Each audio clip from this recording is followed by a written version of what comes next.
known as the land of the gods to the ancient Egyptians, Somalia's natural features and geographical position should be a recipe for success.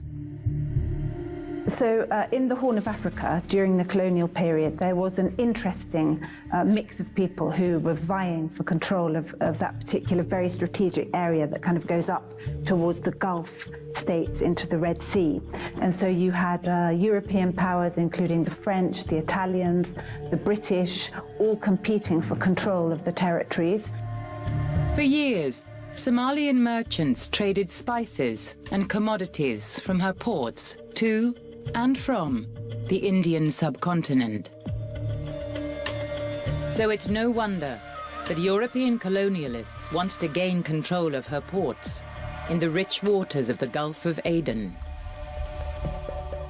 In the 1880s, Somalia was carved up by the British, French, and Italians. Kenya and Ethiopia also took a share. But half a century later, the British appetite to govern in far-flung places has waned, as has the tolerance of those being governed. All that as you like. It is complete independence that we want. In 1960, Harold Macmillan's Wind of Change speech rings in the end of colonial Britain in Asia, Africa, and the Caribbean. Somalia is one of 17 African nations to be given back their freedom and the right to control their own future. On gaining independence in 1960, British Somaliland merges with Italian Somaliland, creating a new republic called Somalia. On paper, this should be a happy union. Most of the population have similar ethnic backgrounds. They also speak the same language. But the reality is very different. There are what we call 4.5 clans, major clans in Somalia. And then the other half is made up of hundreds. Every clan is made up of sub-clans, is made up of families.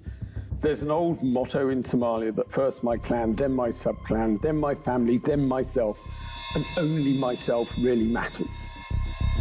These hundreds of clans will battle and fight for power and land, making Somalia ungovernable.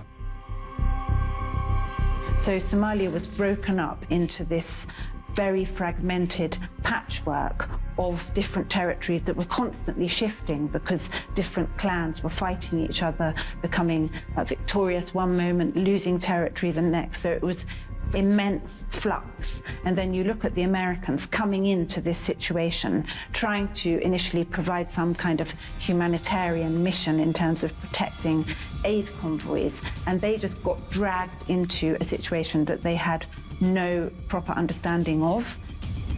A situation which will ultimately boil over, leading to some of the most vicious terrorist attacks the world has ever seen, and the loss of many thousands of lives.